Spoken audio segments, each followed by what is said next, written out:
Since gaining popularity in the mid-90s, the first-person shooter genre has grown to become one of the most prominent in the entire games industry today.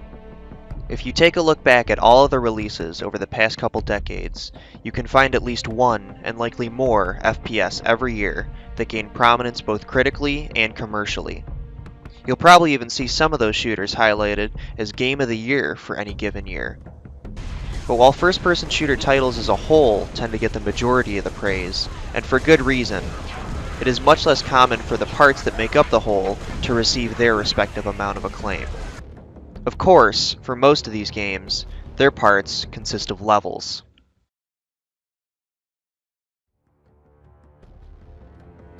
Before open worlds became the norm for franchises across the board, designers had to confine themselves for technical reasons to building a game one chunk at a time. By breaking up the areas of a game into levels, developers are more easily able to experiment with different concepts and give the player a change of pace without having to design their whole game around these experiments. In terms of first-person shooters, the levels that make up an FPS game can make or break it, no matter how mechanically or narratively interesting the game is overall. If there is a string of great levels throughout its runtime, the game is all but guaranteed to be a surefire hit. Although, some games can make do with just one stellar level that takes a game from good to all-time great. It is these levels that will feature most prominently in my upcoming run of videos about what are, in my opinion, some of the best first-person shooter levels of all time.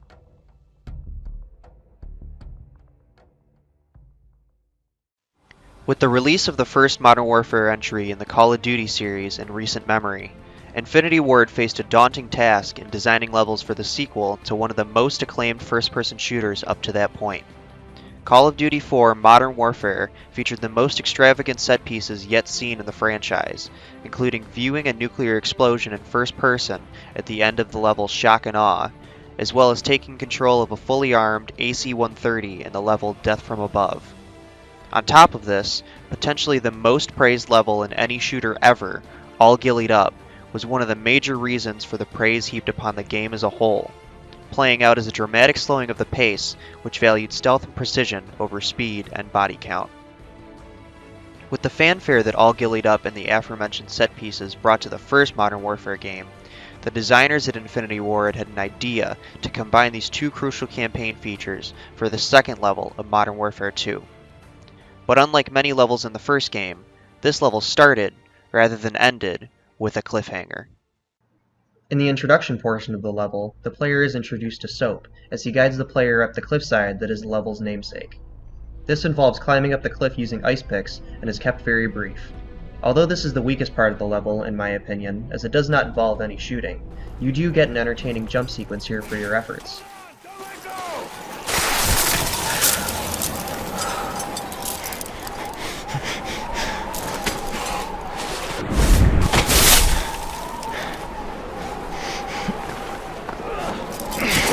After scaling the cliff, the player is introduced to one of the two main gimmicks of the level, the heartbeat sensor.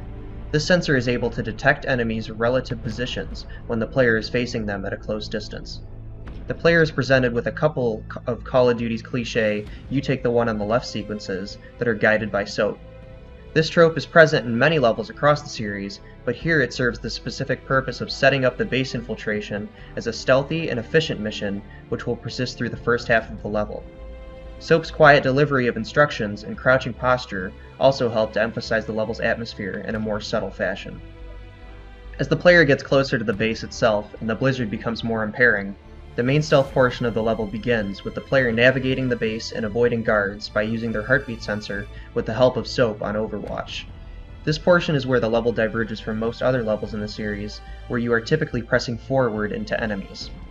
Here you are pressing into an objective and avoiding enemies, which, although they don't have the most realistic detection zones, Modern Warfare 2 isn't a stealth game after all, they are present in large enough numbers to make the player choose their paths wisely.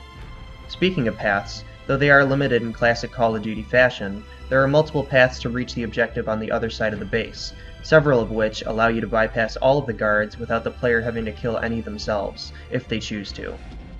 This brief moment of semi-freedom is what makes Cliffhanger different from many other, primarily linear, first-person shooter levels. Developers typically restrict the player to be on rails in these types of arenas for level design pacing purposes, among other technical reasons. While this approach does have its benefits in providing a cohesive experience for the majority of players, it severely hamstrings the potential of the medium by allowing players to approach problems by deciding between multiple solutions.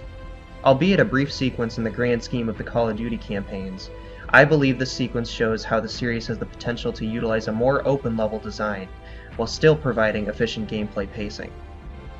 As a side note, I prefer this stealth section to those in All Gillied Up, as it provides more choice in how the player approaches the objective while feeling just as tense.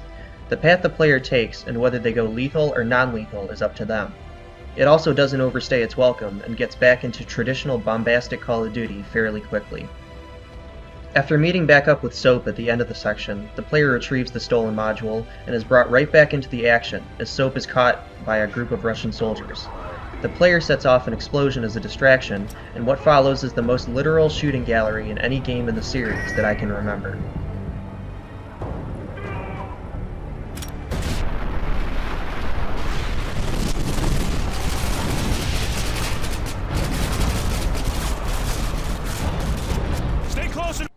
The next section involves hopping from cover to cover, with Soap providing the cover fire for the player, and vice versa in some light single-player co-op gameplay. Once the player slides down a slope on the edge of the base, however, things truly start to get engaging again. After shooting a few goons off a snowmobile, the player then hops on and proceeds through one of the most iconic set pieces in the franchise, and the second main gimmick of the level. Equipped with a pistol, the player is guided to drive down the mountain while shooting enemy snowmobiles along the way. I like how this section forces the player to balance between weaving and taking down enemies, as it makes the player earn the cool moment they are experiencing by challenging them in the middle of it. A problem with many of Call of Duty's classic set-piece moments is that they kinda just happen like a cutscene while the player sits back in awe. During the snowmobile chase, however, the player feels tension by interacting with the set piece rather than simply watching it happen in front of them, as they have to juggle several gameplay elements while being attacked constantly at the same time. The shooting portion of the chase is followed up by a faster portion, which focuses on avoiding environmental obstacles as the player speeds down a slope on the mountain. This sequence keeps the tension high even though it ditches the shooting element by increasing the player's speed over time. After dodging rocks, trees, and Russian soldiers while driving down the mountain, the player is rewarded with one final breathtaking jump as they hop over a canyon to the safety of a rescue helicopter, a neat final aspect of the level as a reward for reaching the end. From its stealthy approach in the beginning to the heart-pumping final jump at the end, I appreciate the pacing of Cliffhanger as it doesn't get too bogged down in one aspect of gameplay.